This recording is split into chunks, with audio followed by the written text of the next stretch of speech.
We tried to convince him that he was in danger.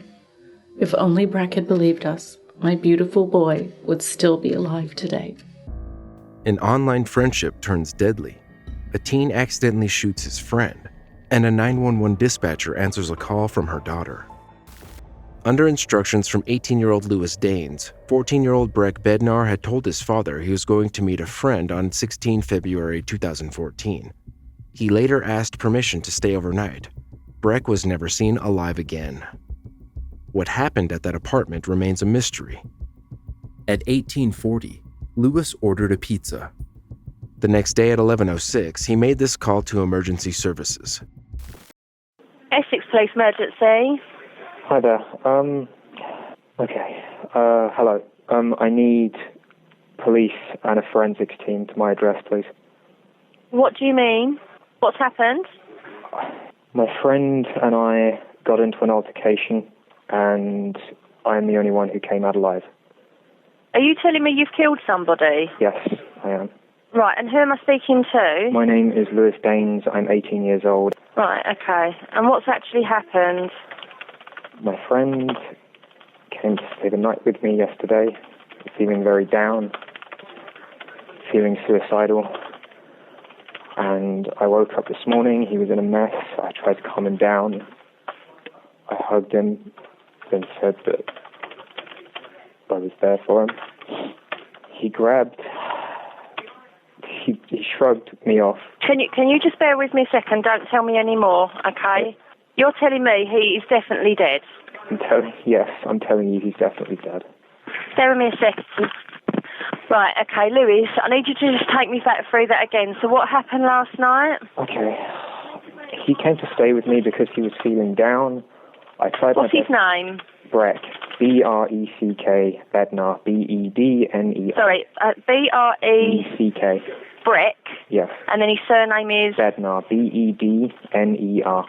Okay, so he came to stay with you. I can explain this to the officers when they get I will. I need to take these initial details. I know. He came to stay with me the night. I did my best to comfort him. I woke up this morning. He was in a mess. I tried again. Right, just slow down again, Lewis. I need to take these details. So did you have an argument with him last night? No, we were fine. You were fighting? No, we were fine. We were fine last night. We both went to sleep. I said that we were fine. Okay, but why did he come to stay with you? Because he was fed up with his home life. Right, because he was fed up with his home life. He's had a lot of problems. I've known him for a long time. He came to stay with me. I was in Thailand last week on holiday. He was in Spain on holiday. Okay. We both got back. So met up. You both went to bed, and then what's happened this morning? I woke up. He was just standing up. He was in a mess. Hands on his face. I got up, I put my arms around him, and I said it was okay. He just shrugged me off and said no. I can't remember exactly what he said. He was going on about how he didn't want to go home. He was fed up with his life, and he didn't want to go. Right, and okay. I have a penknife on the side of, in my room, adjacent to my bed. I have a chest of drawers. After shaving the TV and stuff on there, I had a penknife on there, folded. He picked it up, opened it, and then lost control. Slow down. Let me just take those details here. Penknife on the bedside table. Breck grabbed this. Yes. What, in order to harm himself? No, in order to harm me. He opened it and then lost control. To harm informant and opened it. States he lost control. In self-defense, put my left arm up to block him from stabbing me effectively. We struggled. I got him to the ground. He got up. I got the knife. Can you not interrupt me with this part? Okay, go on. Okay. This is being recorded anyway, isn't it? Yep. I grabbed the knife and I stabbed him once in the back of the neck, I believe somewhere near the brainstem.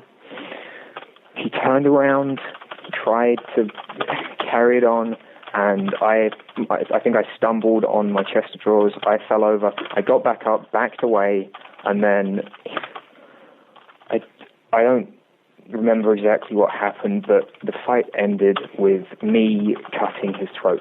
I believe I turned around and I slashed his throat. Right. He fell face first on my bed. I tried to stop the bleeding.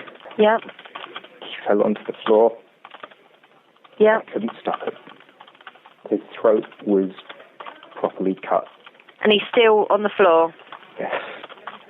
He fell onto the bed face first. I was trying to compress the wound at that time. And Lewis, are you still in the room where Breck is? No. Where are you? Look, don't interrupt me. Just let me explain this if this is being recorded. I didn't know what to do. I felt like... Right, is the house where you are is where you are and where Breck is, yeah? But you're in another room, are you? Yes, I felt like taking my own life. I don't remember what happened after that. All I know is I dropped the knife in my hallway. I stripped down and just sat in the shower. Right, you've left the weapon in the hallway? Yes. And have spent how long sitting in the shower? I don't know. Look, are the police on their way? I can hear something. They are. I'm going to go and do my part. Please, thank you for your help. Right, just listen. As he lay dying, Lewis sent photos to Breck's siblings. Although he claimed self-defense when police arrived, they found the 14-year-old had been tied up with duct tape. Lewis's phones, hard drives, and pen drives, all encrypted, had been immersed in water.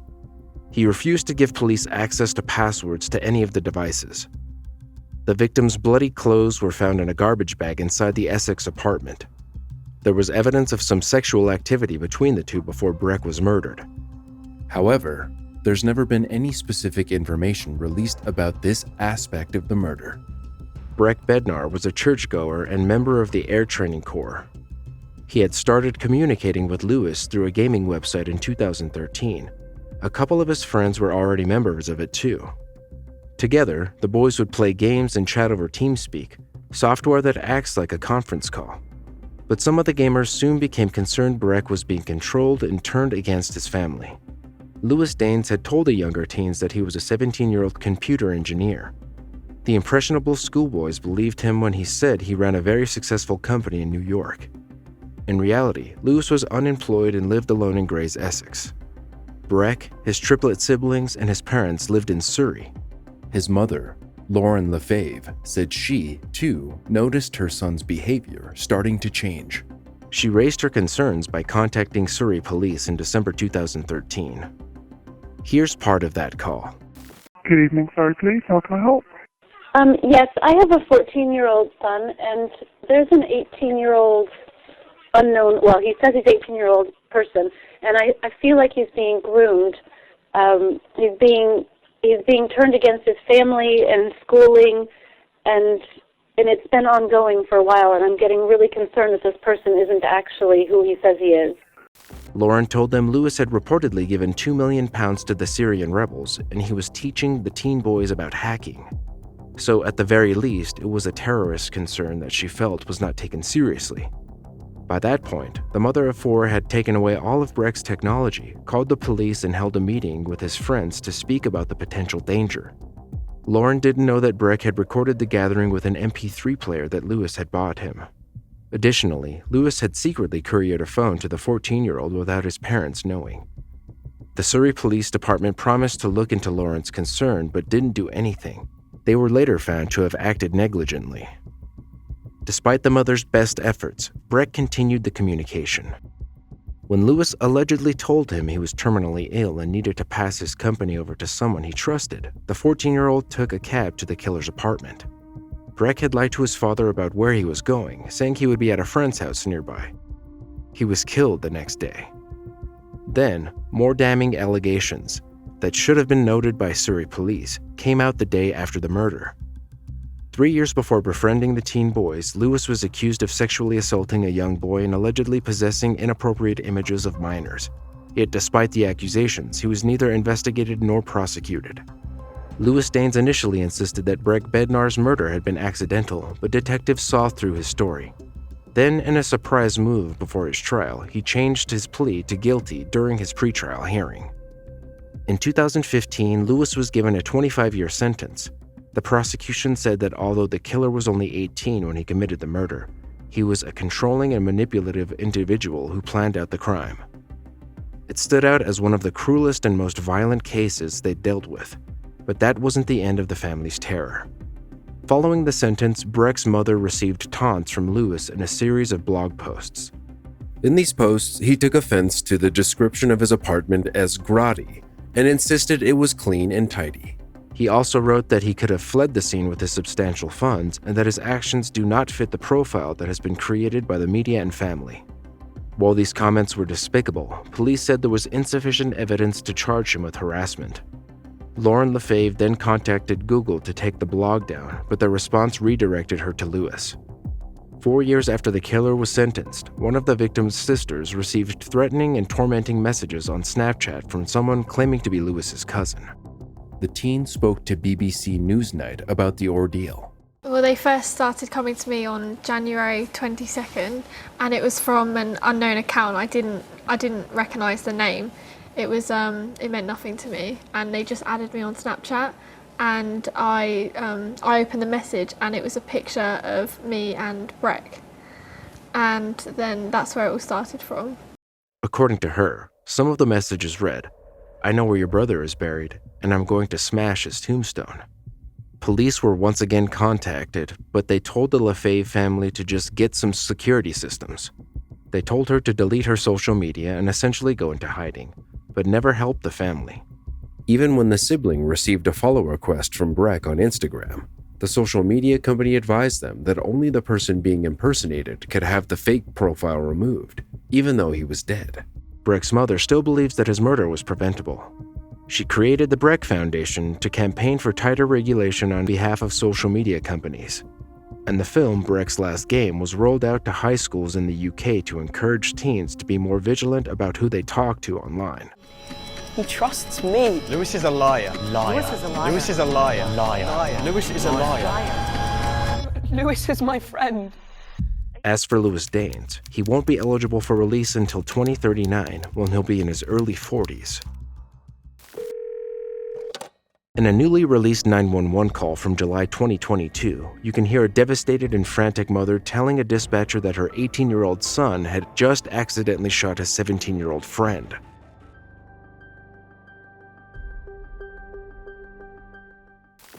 Hi. I need medical. Okay, it'll do Catapult. Let me get medical. Hold on. Okay. Drive fast. Okay, are you on scene right now? Call me here. And he just told me that he had accidentally killed his friend, and he's panicking. And I said, call 911 now. He said, no, I can't. I said, call 911 now. And then he hung up on me. And so I'm calling 911, and we are driving now. Okay. Okay. I want you to go ahead and make sure that we're driving carefully. We don't want to get into an accident. We do have help on the way. Can you give me his name and phone number so I can try to contact him? Oh my gosh. Just not that take the girls, take the girl.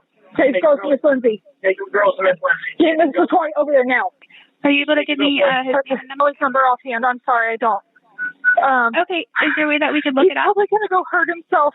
He's probably. Okay. I want to try to contact him so we can give him some instructions and make sure that he's doing. Ma'am, okay. He's not.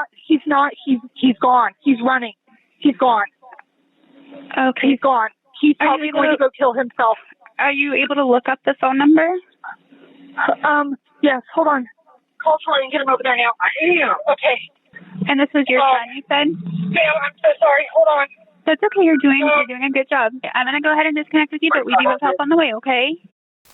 When Castleberry Police, the Seminole County Sheriff's Office, and the Seminole County Fire Department responded to the home, the teen had already left the scene but was quickly located not far from the crime scene. The victim, Isaiah Santiago, was taken to the hospital where he died. According to the Castleberry Police Department, the family of the teen who reportedly shot Santiago said they would speak with an attorney before meeting with authorities. However, in November 2022, 18-year-old Hunter Michael Hill was arrested and charged with manslaughter. It came months after the shooting due to Hill's parents' refusal to cooperate with the investigation. Meanwhile, homicide detectives worked closely with the Seminole County Medical Examiner's Office to gather additional evidence.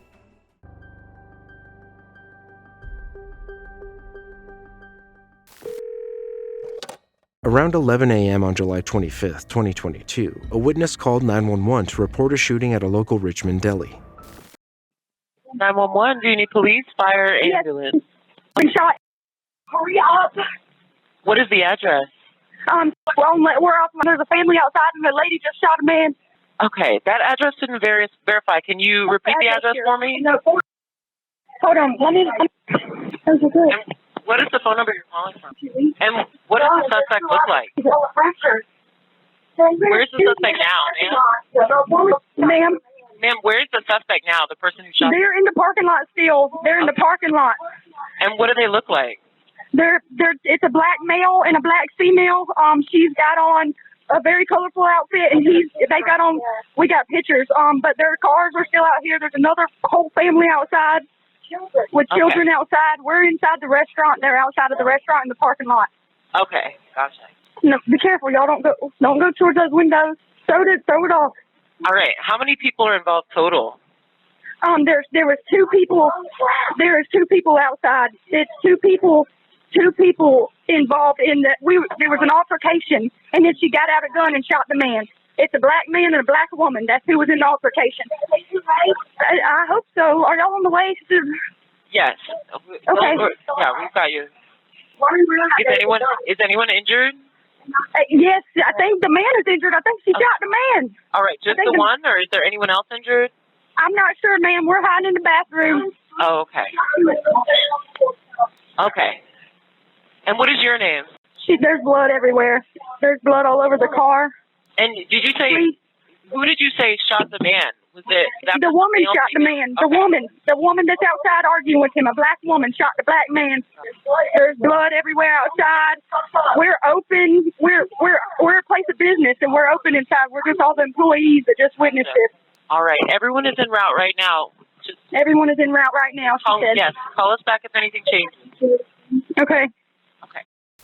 Sondrea Johnson shot her husband, Claude Johnson, in both arms at Janwiches on Columbia Nitrogen Road. Upon arrival, deputies located a male subject that had been shot at least once. The victim was taken to the hospital for treatment with non-life-threatening injuries.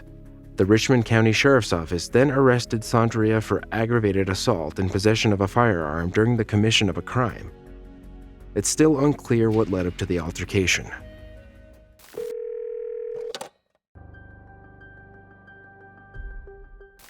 Terry Clark immediately recognized her daughter's phone number when it popped up on her 911 dispatch screen on October 17, 2022.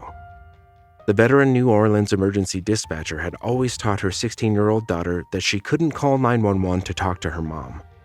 So before picking up, she peeked at her cell phone to see whether she'd missed a call. She hadn't.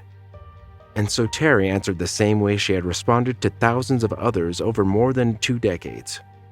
It would be unlike any other crisis the dispatcher had dealt with in her 24-year career. And she got us in the freezer, Mama, please. You in the freezer? Yes, she has us in the freezer. Okay, we sending somebody out, okay? What was she wearing? Mama, hurry up, please. I'm going to send somebody out. What was she? She's wearing a green hoodie with a mask. A green hoodie with a mask? Yes, and she got our manager with her. Mama, please, come on, hurry up, Mama. Baby, I'm going to send somebody. I have to ask you these questions. Was she on foot? All right. Yes, she's on foot. Okay, and y'all inside the location? Yes, Mama. Please, Mom, come on. Okay, we're coming. What did she take? Her teenage daughter begging to be rescued from an armed robber as she cowered in a walk-in freezer with her McDonald's coworkers. Tina Hill went to school, as usual that Monday. Then, at 5 p.m. went to McDonald's where she worked part-time as a cashier. 45-year-old Terry had started her shift at 6:30 a.m. and decided to work overtime even though she was scheduled to get off at 7 p.m. The call came in around 8 p.m. Terry knew where her daughter was. Tina had started working there a week earlier. It had been, at least in part, her mother's idea. The communication district's computer system also informed the mother of where her daughter was calling from. Still, protocol required her to coax the caller into confirming their location. Terry had done it with thousands of others struck by panic, and she did the same with her daughter. That doesn't mean she felt the same way. She told news outlets, "I processed the call like I normally do with any other citizen that's calling, but I knew it was my child. I was trying to remain calm." After she dispatched the police and hung up, Terry went to her shift manager. She told her that the caller who'd just reported the robbery was her daughter and that she needed to leave. She rushed to McDonald's where police were investigating. Officers recognized Terry, told her that her daughter was okay, and let her know that Tenia would come out as soon as detectives were done interviewing her. 20 to 30 minutes later, police cut her loose. Tenia came out and Terry held her daughter. That night, the high school student struggled to sleep, and when she nodded off, nightmares tormented her. Tenia said she's scared to return to work, and her mom worries about letting her do so. She hasn't been back since the robbery and doesn't like going places generally. The New Orleans Police Department did not respond to an email asking for updates on the case, but Terry said they hadn't notified her of any arrests. The mother herself was rattled by what happened. She said she considered retiring but was buoyed by coworkers insisting she did a great job. Most importantly, she said, mother and daughter have taken solace in each other. They've wept together, held each other. Tenia said they're closer now, that she's found sanctuary in the safety of the person she trusts the most. Her mom said much the same. They're struggling, but they're struggling together. For more True 911 calls, watch this episode next.